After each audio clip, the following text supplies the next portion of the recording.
maa leen koy wax léegi yàqal ngeen Karim Wade lu ngeen ko dootul defaral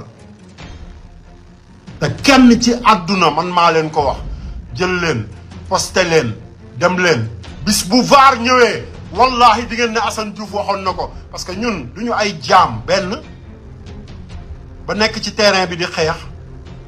jël dàllu Ousmane Sonko wala dàllu Bassirou Diomaye wala dàllu Bougane Gueye Dany wala dàllu Khalifa Sall wala Barthélemy Diaz man voteel ko moo ma gënal ma voteel Karim Wade parce que man du ma xeexal nit koo xamante ni yow fa nga tëdd jaaxaan rek xoolal ñu naan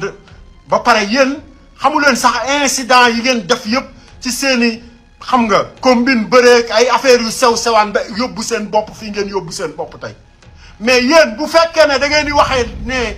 ñun ci dictature la ñu nekk mais Karim Wade bu fi ñëwee dictateur lay nekk parce que yow nga nekk Qatar di dund li la neex ñun ñu nekk ci pollution bi ci manqué ndox bi courant yi coupé yi internet bu dagg ay lacrymogène lu ne ñu daj ko mu ñëw rek ñu fal ko suñu président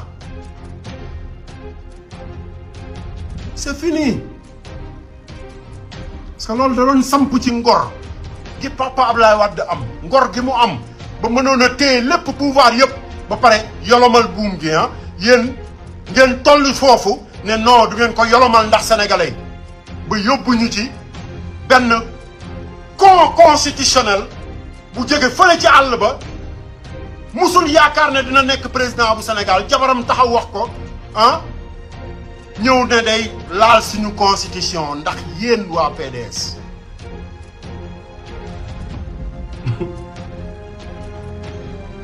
amul problème ah parce que wóor na yàlla dama leen koy wax man maa leen koy wax de am naa neneen du ma ko bëggoon a waxe mais am naa kersa xam nga di wax yenn yi ndax sama papa Abdoulaye Wade